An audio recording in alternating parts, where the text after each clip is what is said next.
Okay, so we're live, and my name's Philip Martin, and I'm the co-owner of Philip Martin Gallery in Los Angeles.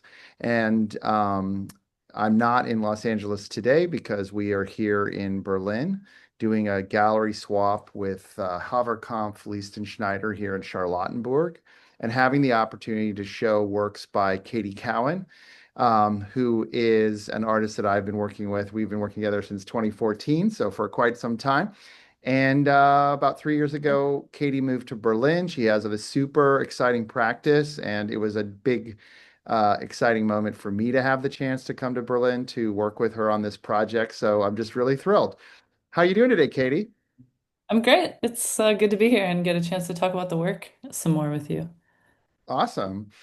Well, so we put together just a few studio shots before we get into the exhibition and the works in the show. Do you want to talk just a little bit about the exhibition Built from Line, which consists of 7 or 8 pieces, and talk a little bit about what you were doing in the show and your practice? Sure, of course. I think just because you're beginning with this studio image, it's important to say like all these works were made pretty recently here in Berlin at a really great foundry here. Started these works in the winter.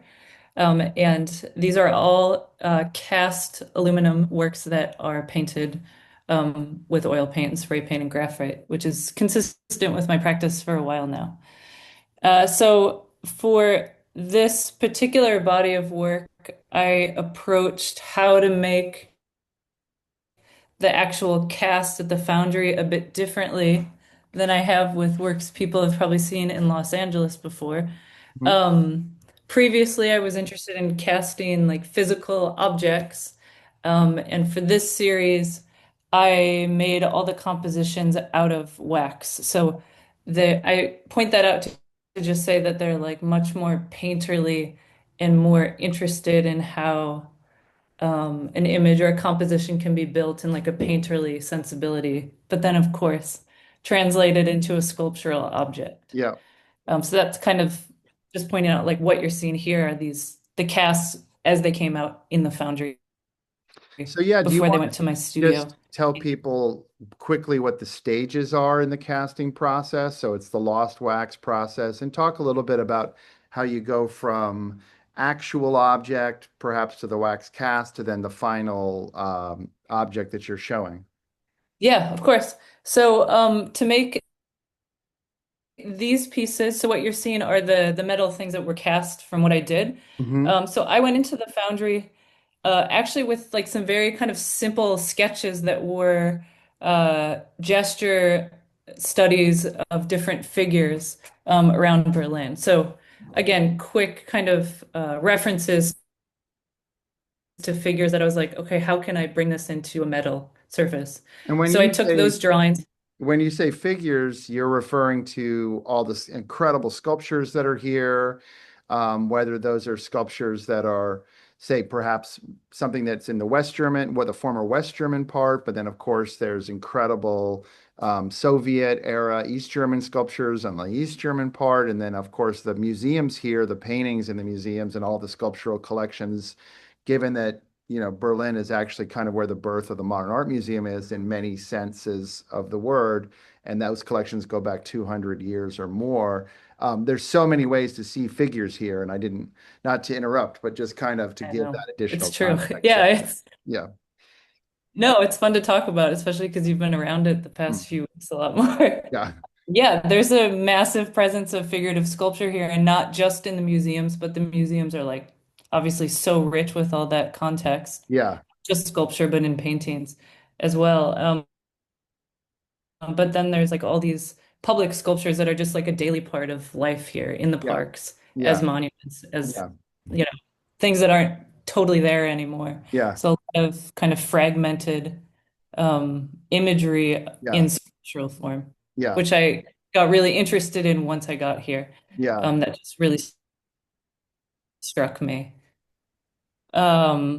But yeah, so I sketch those a lot. I think about those a lot. I think about how you can, I'm always thinking about how you can create an image that isn't totally full or an image that's always kind of in movement. Or what if you capture just a part of an image? So what does that that question then applied to all these bodies or all these Mhm. figurative forms. Yeah, Um, and the metal process itself can really like interrupt like a full figuration, which I thought was really cool. yeah, Um, so anyways, I took all these drawings to the foundry, and yep, then the process is that I spent a lot of time in the wax room, which was basically big pots full of yeah, hot wax yep, that you can apply in many ways. So hmm, pouring the wax, actually just dipping brushes into the wax and painting it, squirting it out in these really thick lines that are kind of like quick drawings, similar yeah, to the gesture drawings.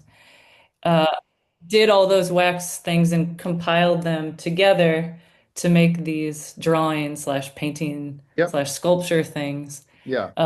there. And then all those, yeah, basically all those translated into metal in the process And that were so, then painted. of That's the course, process. And another aspect of figures, of course, is the figure drawing.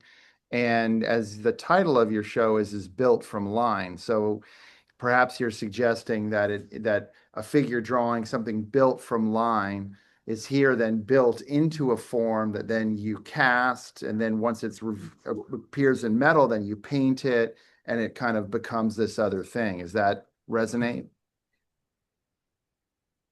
definitely. I mean, yeah, there were so many aspects to how these things got built from Yeah, line, like literally from these line drawings to also literally like making these all these wax line marks in the uh wax room before they became metal and then like responding to them yeah, with paint and like drawing materials and stuff like that. yeah, So yeah, there's a lot of line in there in yeah, various formats. yeah.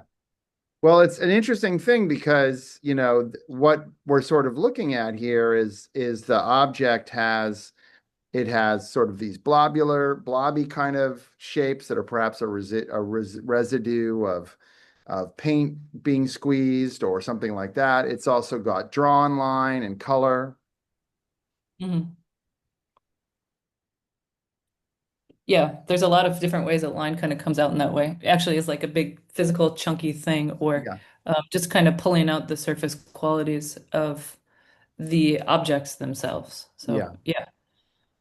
And then you also did a lot of interesting things here too, using this kind of tape form that's been appearing in your work, using it kind of as a way to direct the compositions also. Yeah, it's been fun. As if you anybody watching has like followed my practice, you may know that I got really obsessed with ropes for a while. Yeah. Um, and before that, I was really into like two by four. So I'm always kind of picking this very like simple, almost like tool that can do all these other things. So um, suddenly last year I got really excited about tape.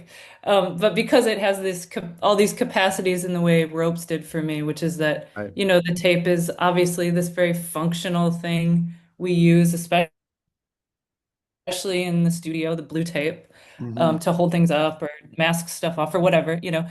But I also, as anybody who's had this blue tape around, it's just like such a gorgeous color as a Yeah. painting mentality. So there's that. But then I also love that the tape could be drift off like that piece on the right on the slide you have there, that it could just become very light and kind of like this poetic line so that it could do all these other things, speak other kind of languages Yeah, in I mean, these it's a forms quite itself. literally So, a gesture drawing right there. yeah, it is. It is. But how And to th- do that? Yeah, with like a physical kind of light thing. So the tape did that has started to do that, and I'm excited to see where it goes and then this with piece the future is work. obviously a 12-part work, so 12 individual panels. We saw it on the floor being cast earlier, and they're kind of almost like scattered over the wall. How did something like this come together? Mhm. This came together because one, I wanted to create a really big piece, which I think this measures like 12 feet across or Yep. something. I think that's what it is. I wanted to make a big piece. If you work in metal, you can't just make huge 12-foot pieces for very obvious reasons. Right. it wasn't interesting to me to cast some like one solid massive piece. I was more interested in because I have a very like vibrant drawing practice. Hmm. In the question like, could I make a big work that looked as if there were a bunch of pieces of paper kind of just taped up on the studio wall, and that larger image could, um, kind of be on all of them at once. Hmm. So, Yeah. how to create a large image, but also break it apart and make Yeah. it look like it's just, fragmented but whole, or like, what's it doing? And it's for me, I don't make a lot of large works, but I feel like I'll make one like every 2 years, and it's always a really fun challenge to figure out how to make something so large Yeah. that doesn't have such that feels light also. Yeah. And I was really excited about how this one turned out And because did I you, I feel like mean, it does that. are you working? So once we've cast in the metal, what do you coat it with to apply paint over it? Is what material allows you to start that process? And then do you work on all the panels at the same time? So you're sort of painting, working back and forth from the panels installed on your studio wall as the piece starts to come together? Yeah. Yeah, that's a good question. So, yeah, just practically, I have to first coat them with like an aluminum primer, Yeah. just Hmm. so the paint stays on there. And then after I paint them all, they all get coated with a varnish as well to protect them so they Right. can last and if they need to go outside. Um, but in terms of how I work on them, yeah, I work on all of them at the same time.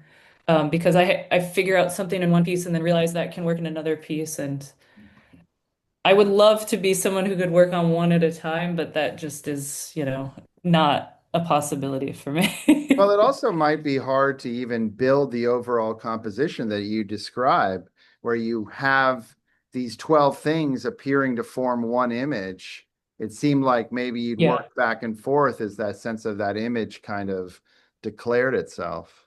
Yeah, this one was weird because I haven't worked on one that's so many parts that Right. it's one piece. So it was Right. like, okay, I'm doing one color today. Oh, I have to do this on all 12. Like that's Yeah. my day. I'm doing Yeah. orange today? So it Right. was interesting to like paint it all like a massive painting, but in all these little parts. Yeah. I mean, it's interesting also hearing what you're saying because we're having a lot of conversation about painting. But at the same time, I always had this friend in graduate school who would always talk about painting time versus sculpture time. And I think what he meant by that is that Hmm. as a painter, you kind of have this immediacy, but then as a sculptor, you actually, especially if you have casting involved and things like that, you've really got to plan stuff out. And you have this interesting multi-part, multi-stage practice where there's improvisation, and then there's planning, and then there's figuration based on that, and then there's new Hmm. improvisation, new planning, figuration based on that, new planning. I don't, it seems like Yeah. it's this kind of back and forth that Yeah. I don't know if There's a that lot of different moods, that's for sure. resonates. I mean, because I think another part of it that's also surprising to me too is that there's also a lot of things that seem just kind of, I like to say, are very open or organic or kind of irrational, where you seem to just be responding to the form at certain points, either when you're making it, or I'm always fascinated by a lot of the kind of decisions that will happen with, say, graphite. So you might be painting parts, and then you might be even drawing on the final product, or even here where this Hmm. piece here, which is a vertical flange, meaning it's coming off, the piece and it's coming off in this diagonal, you actually have tipped the whole thing along the top as this kind of pleasurable way of bringing out that part of it. Um, Yeah. yeah. Anyway, I don't know if that kind of any of these things kind of resonate with you. No, they do. I mean, I feel like they're such fun works and they're Yeah. hard and they're frustrating and they're lots of things. Because sometimes it's like, I mean, yeah, I get these things back and I really don't know how I'm gonna paint them or what I'm gonna do with them. Yeah. And suddenly there's like a ton of them. Yeah. Um, when I got all these back, there was literally 24 things to paint all of a Yeah. sudden. Yeah. Um, and they all have these totally unique surface qualities Yeah. that prompt, the imagery Hmm. that you have to always respond to, and the surfaces respond totally differently with the materials you use. So Right. it's a huge conversation with like object and surface Yeah. combating with like my ideas of what I think I want to do that probably aren't going to work. So like, what's going to happen with this piece? Yeah. So it's fun. Well, Sometimes it's not fun, but it's usually 95% fun, you well, I know? mean, they're certainly fun to look at, and I don't mean fun in some sort of unimportant way, but rather I just feel in terms of this incredibly expressive, pleasurable, open kind of way. I think as a viewer, one finds oneself kind of discovering the form with you. I think sometimes it's one of the things that's really fun with an artist where you're kind of following this language that they're introducing you to. And so you might be following this kind of line, and then you kind of get into this and you're like, oh yeah, there is an edge there between like these two parts. Like we could demarcate that. I don't know what this, I'm just saying, like, as I'm always fascinated and enjoying these choices as we flow through viewing the piece. Thanks. Yeah. Yeah. It was, I know this goes back to where we started, but it was really interesting to work with this particular foundry because the way I had to work created a totally different type Right. of object that I've ever had to respond to. So I feel like the works, not just what I've been paying attention to differently in Berlin, but the works just kind of prompt a totally different um, relationship to them. That's interesting because, of course, that is You know, like another as thing. you like this, You no, you talk, and then sorry, I'll what were you talk. saying? I'll talk later. You talk. You talk now. Well, I'll I talk. mean, this I'll is a hold my good, point. this particular piece is good because this one, I mean, my work has always been interested for a while in like how to kind of like like I'm always like, how do I capture like an image? Because I always feel like these images are kind of like I'm either struggling to get them to keep them there, or I change my mind and they kind of I feel like they're like drifting off into Yeah. like a different work. Yeah. Um, and this one was actually the most difficult for me just to figure Interesting. out. I think I figured this out like 2 days before I was supposed to be done, which was great because I didn't think I was going to make it. It was like a close call on that one. But because it was so literally like fragments of cardboard, Right.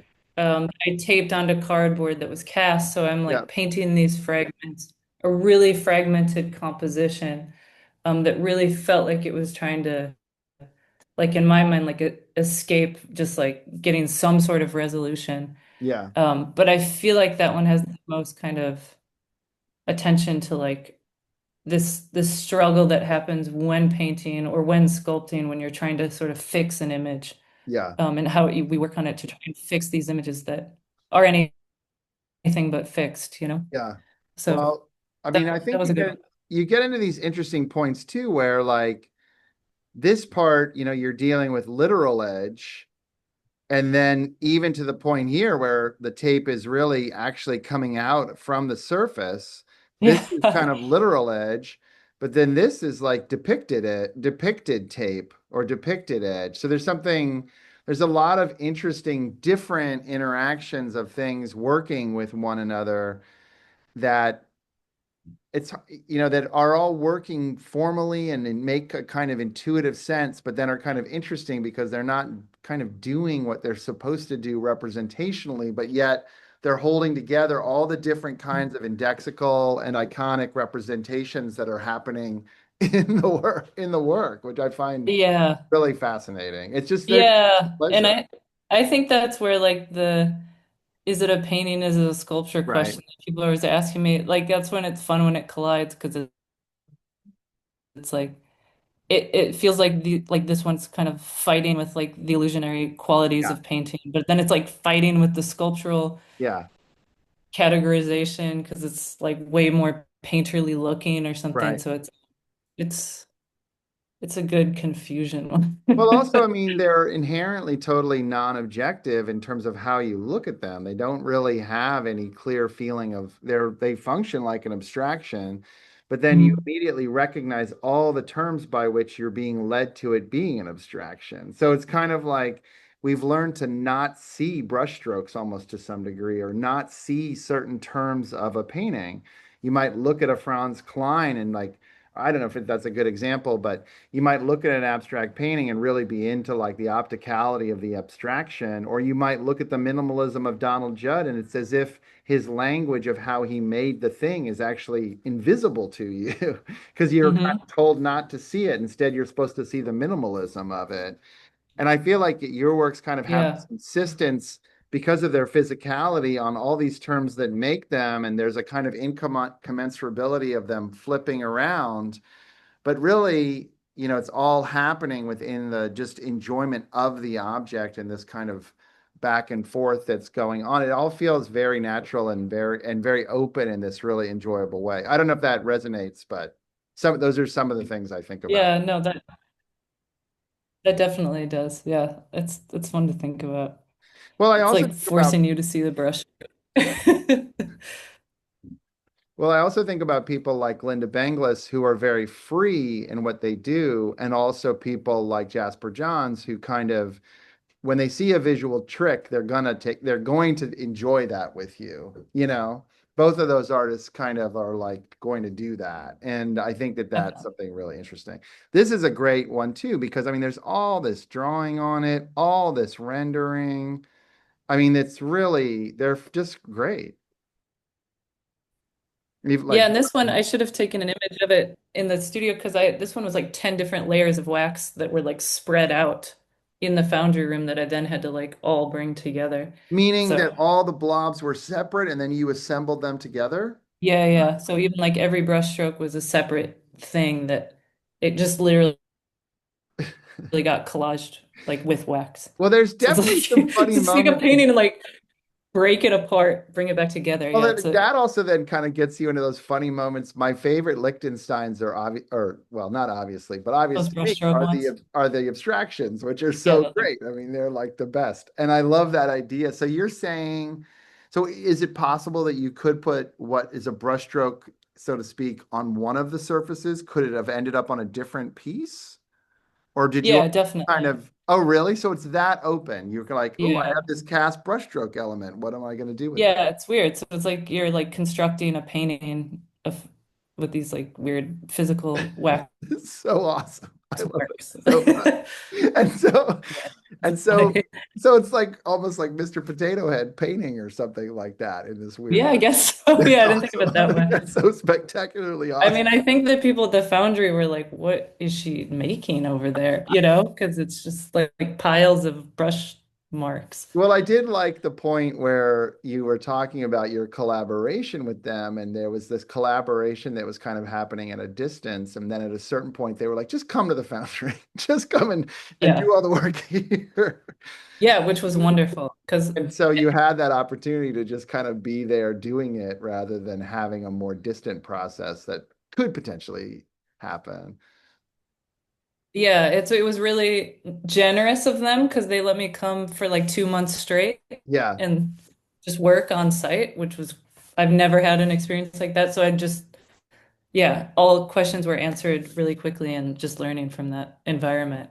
And yeah, then being on that environment, which is so important for impacting the work. yeah. Well, another thing that also has happened, and this is something that happened back in LA, is I remember in the choice of foundry back in LA, um, you had to find a foundry that would let you work the way you wanted to, because there were art Mhm. foundries that were sort of so obsessed by the idea of what it was that they were casting that when you started becoming interested in like the flange and the various places where in the casting process the metal perhaps is leaked out because maybe there's a leak in the mold, and then you're supposed to grind that off. And whereas you were like, oh, wow, there's new information. We're going to keep this in here and then we're going to keep painting on that.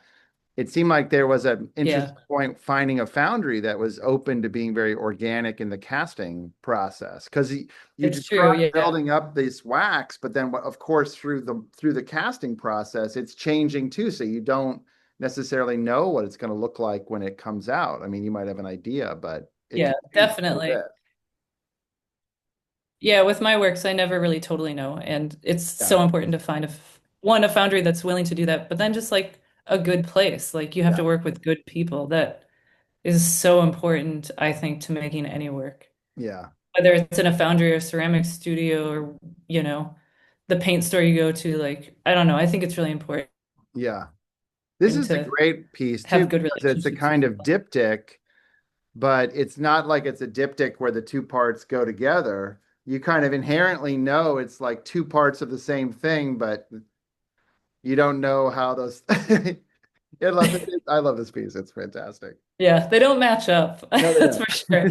They But don't. they work together. Yeah, Yeah, I it's know. And I fantastic. feel like this one, just that really thick line that goes kind of on top, the like neonish lines that go over Yeah, it. That's yeah, really, I feel like this is the most obvious kind of reference to like figuration in yeah, this diptych. And it totally looks like that form's just like leaving. yeah. And As then you does the have tape. The tape just looks like, moments like this where it appears to be splashed on, but then it's also the drawing is emphasizing it moving like this, like within space. So there's a lot of kind of those kind of elements that are happening. yeah, super expressive. And Yeah, also just totally practical because that held the pieces together, that wax. yeah. This is the piece that we were talking about before with the palette. Hmm. I think of them as being like palettes.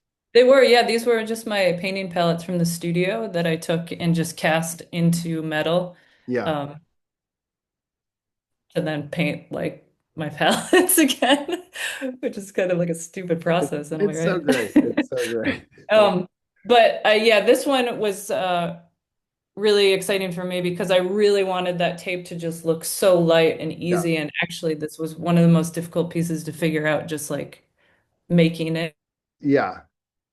wise, just how to get it all on there to Oh look yeah. so kind of quick and easy. And I love the levity of how that turned out. And then this And is then a it's fun just like kind. your painting palettes and your tape, like very simple things that Yeah. how make transforming them in that way is Well, to always kind of know the language and know the terms, but then be so surprised by what's happening. Yeah, it's really, they're great. And also, of course, I realize what I should do here is I should break the fourth wall. And because we should show the piece that's in LA, obviously. What am I thinking? oh yeah, I completely spaced on that like a dum-dum. So let me take care of that really because quick. you've been here in Berlin. I'm just a You're in dum-dum. Berlin So mode. yeah, let me bring that out. Okay. So here we I'll are, of present course. it. There's a group exhibition Exactly. in Yeah, Los no, of Angeles course, of course. that just opened Yeah.